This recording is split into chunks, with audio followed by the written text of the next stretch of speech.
Presenting the classics of Sam P. Chaladurai. Sam P. Chaladurai அவர்களின் போதனை களஞ்சியத்திலிருந்து.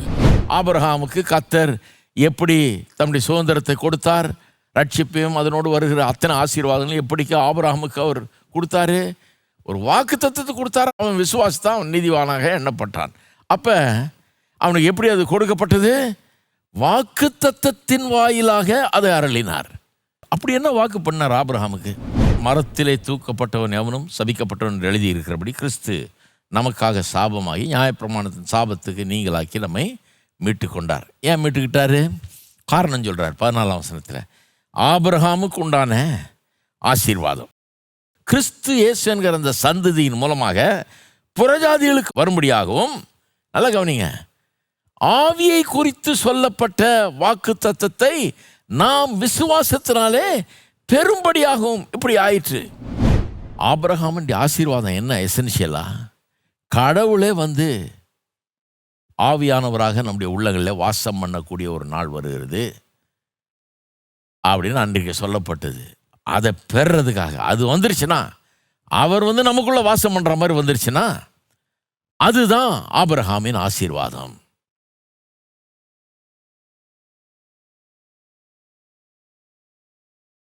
அப்புறம் அந்த ஆசீர்வாதம் எப்படி ஆபிரகாமுக்கு வந்ததுன்றதை சொல்கிறார் பாருங்க.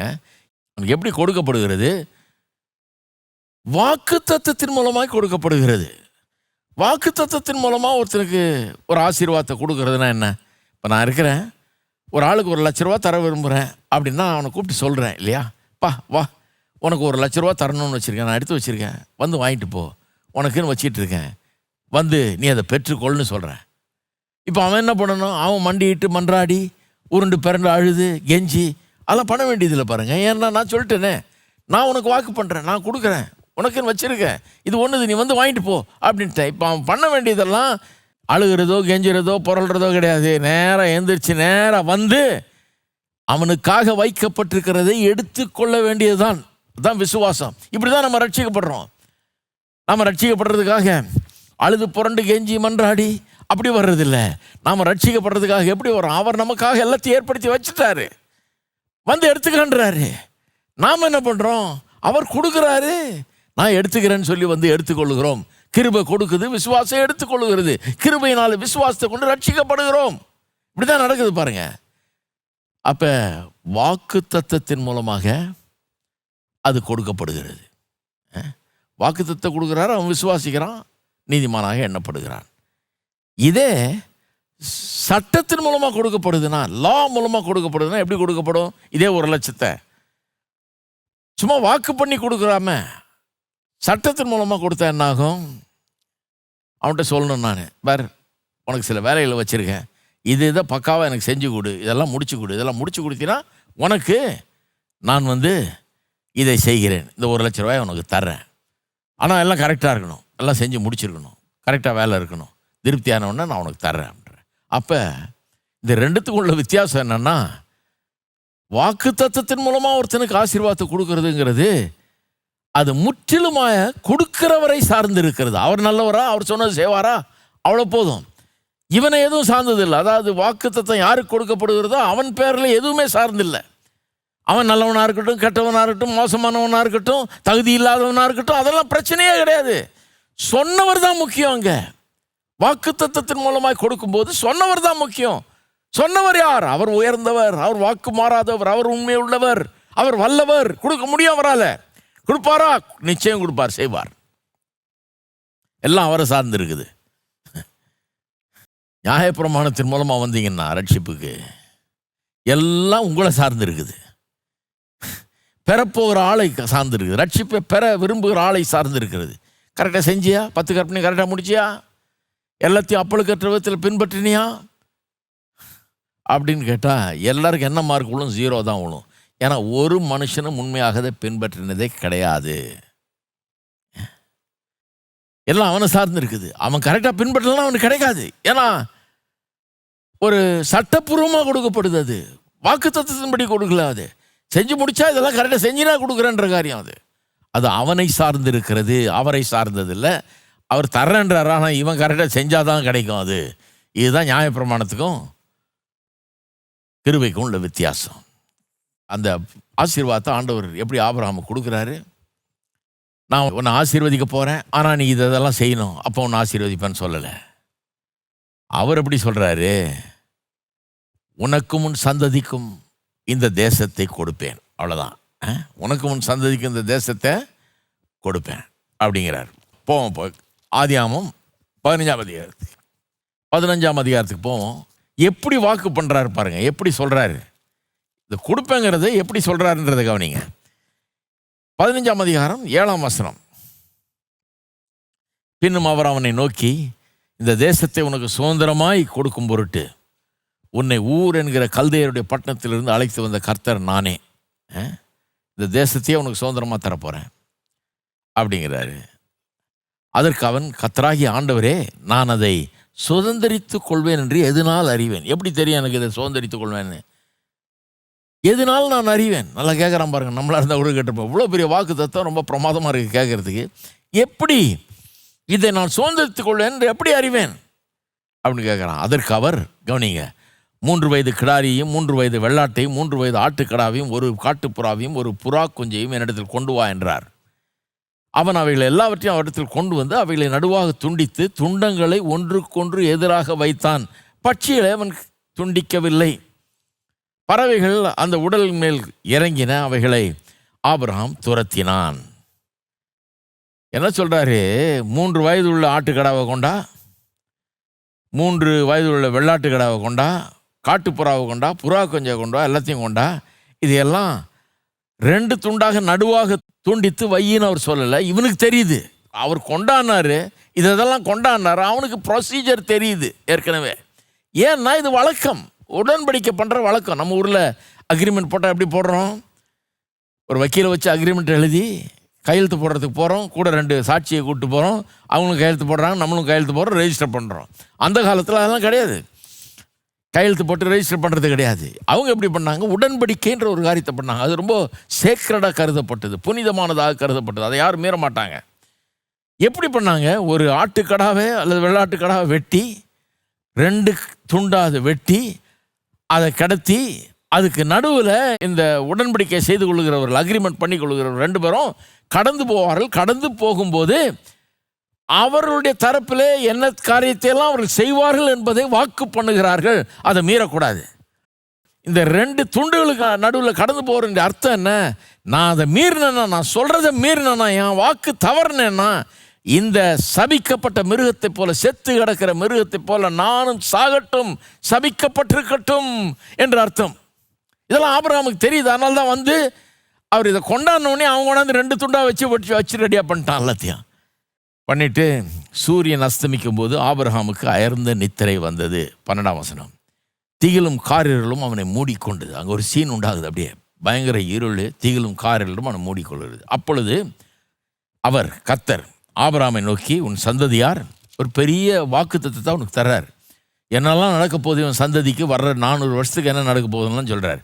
உன் சந்ததியார் தங்களுடையதல்லாத அந்நிய தேசத்தில் பரதேசிகளாக இருந்து அத்தேசத்தை சேவிப்பார்கள் என்றும் அவர்களால் 400 வருஷம் உபத்திரப்படுவார்கள் என்றும் நீ நிச்சயமாய் அறிய கடவாய். இவர்கள் சேவிக்கும் ஜாதிகளை நான் நியாயம் தீர்ப்பேன். பின்பு மிகுந்த பொருளுடனே புறப்பட்டு வருவார்கள். நீ சமாதானத்துடனே உன் பிதாக்களிடத்தில் போய் சேருவாய். நல்ல முதிர் வயதில் அடக்கம் பண்ணப்படுவாய். 4ஆம் தலைமுறையில் அவர்கள் இவ்விடத்துக்கு திரும்ப வருவார்கள். ஏனென்றால் எமோரியருடைய அக்கிரமம் இன்னும் நிறைவாகவில்லை என்றார். அதாவது இஸ்ரவேல் ஜனங்க எகிப்தில் போய் அடிமைகளாகி 400 வருஷம் அங்கே கழித்து அதன் பிறகு வெள்ளியும் பொண்ணோடு அவர்கள் வெளியே கொண்டு வருவேன். 4ஆவது தலைமுறையில் அவர் திரும்ப வருவாங்க. அதுக்குள்ளே நீ மறித்து போயிடுவ. இதெல்லாம் நடக்க போகுது உன்னுடைய சந்ததியாருக்கு. 400 வருஷங்களுக்கு நடக்க போகிற காரியங்களை அப்படியே சொல்லிட்டார். கர்த்தர் இதை செய்வேன்னு சொல்கிறார். சொன்ன பிறகு இப்போ திருப்பி கண்டினியூ ஆகுது. அவன் தான் வெட்டி வச்சுட்டு உட்காந்துருக்கான் இல்லையா, 2 துண்டமாக போட்டுட்டு உட்காந்துருக்கான். அடுத்தது என்ன நடக்கும் அவன் நினச்சிட்டு இருக்கான். சரி, கர்த்தர் நம்மளை இறங்கி நடக்க சொல்லுவார். ஏன்னா அவங்க ஊரில் நடக்கிறது தெரியும் இல்லையா, அக்ரிமெண்ட் எப்படி போடுறதுன்னு. நம்மளை இறங்கி அதில் கடந்து வர சொல்லுவார் அப்படின்னு சொல்லி காத்துட்ருக்கிறான்.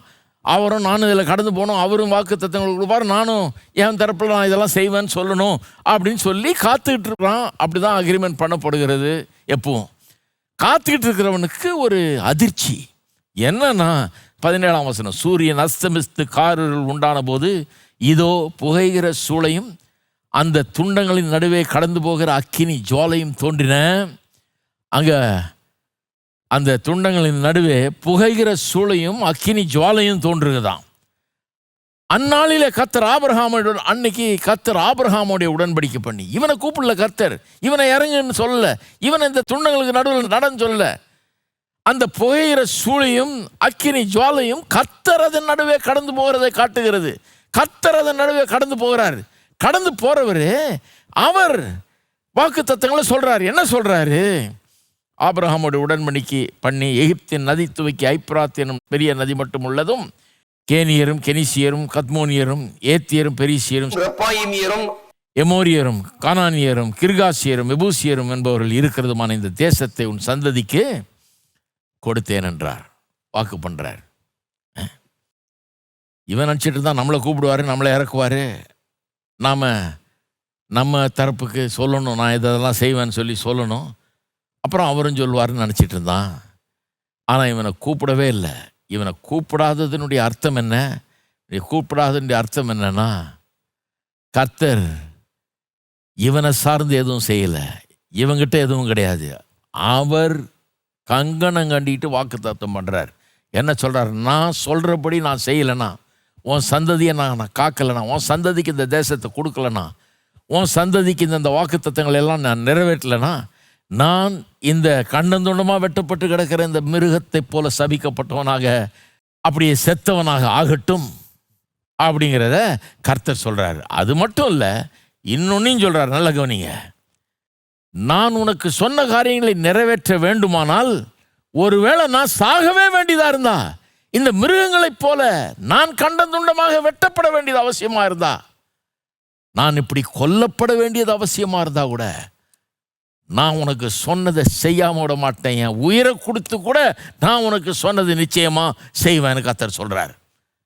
நான் சொல்றேன், இங்கே சூரியன் அஸ்தமித்து காரிருள் உண்டாயிற்று, திகில் சூழ்ந்து கொண்டதுன்னு இருக்கு இல்லையா? அதே மாதிரி ஒரு சூழ்நிலை பல நூற்றாண்டுகளுக்கு பிறகு கல்வாரி சிலுவையில் இயேசு தொங்கின போது உண்டானது.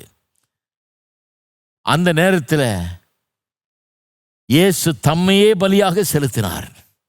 நம்முடைய பாவங்களுக்காக சிலுவையிலே அவர் அடிக்கப்பட்டார், நொறுக்கப்பட்டார், கொல்லப்பட்டார்.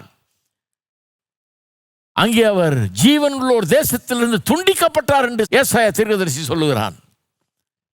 ஏன்? நமக்கு ஜீவனை தருவதற்கு, நமக்கு வாழ்வை தருவதற்காக அப்படி அவர் செய்யப்பட்டார். சொன்னதை நிறைவேற்றிட்டார். நான் செத்து நிறைவேற்றணும்னா கூட அதை நிறைவேற்றுறேன். நான் இந்த செத்து கிடக்கிற அனிமலை போல நான் சாக வேணும் என்றாலும் கூட நான் செத்து உனக்கு சொன்னதை நிறைவேற்றுறேன்றாரு. நிறைவேற்றிட்டாரு. கல்வாரி சிலுவையின் மூலமாக அதை நிறைவேற்றிட்டாரு. எப்படி இருக்கு பாருங்க. ஆகவே ஆபிரகாம் அந்த ரெண்டு துண்டங்களுக்கு நடுவிலே கடந்து போகவில்லை. அது எதை காட்டுகிறது? எதை காட்டுகிறதுனா, ரட்சிப்புங்கிற விஷயத்தில் ஆபிரகாம் செய்ய வேண்டியது ஒன்றும் இல்லை. அவர் இவனுக்காக எல்லாத்தையும் செய்கிறார். அவர் மட்டும் செய்கிறார். இவனை சார்ந்து எதுவும் இல்லை, எல்லாமே அவரை சார்ந்து இருக்கிறது. இவன் கொடுக்கறத வாங்கிட்டு போக வேண்டியது தான். அதுதான் ரட்சிப்பு என்கிறது திட்டம் தெளிவாக விளங்குகிறது.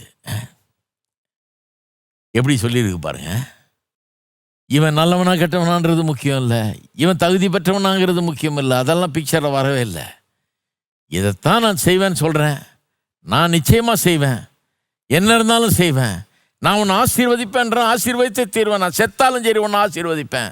நான் செத்து தான் உனக்கு ஆசீர்வாதம் உண்டாகணும்னா நான் சாகிறேன், அதையும் செய்வேன். நான் என்னுடைய ஆவியை உனக்குள்ள வைப்பேன். நான் சொல்கிறாரு, புதிய உடன்படிக்கையில் அதுதான் செய்வேன்றாரு. கல்லான இருதயத்தை எடுத்து புதிதான இருதயத்தை தருவேன், என்னுடைய ஆவியை உனக்குள்ள வைப்பேன். மனுஷனுக்குள்ள தேவ ஆவியை வைக்க முடியாது.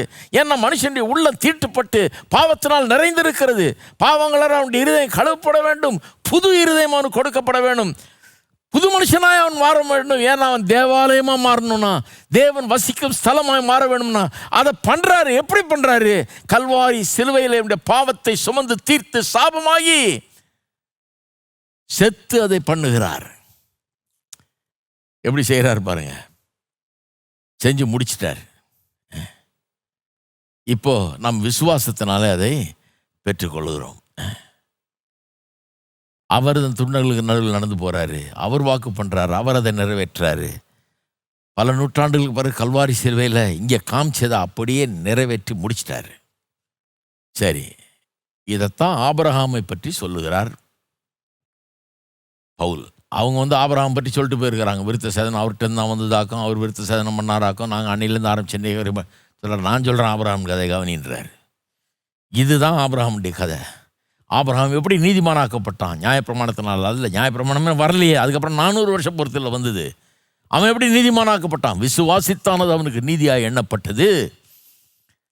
அவன் ஒன்றுமே பண்ணல, அவன் ஒன்றும் நியாயப்பிரமாணத்தை கடைபிடிக்கல, அவன் ஒன்றும் விருத்த சேதனம் பண்ணல. அதெல்லாம் வர்றதுக்கு முன்னாடி அவன் நீதிமானாக எண்ணப்பட்டான்றார்.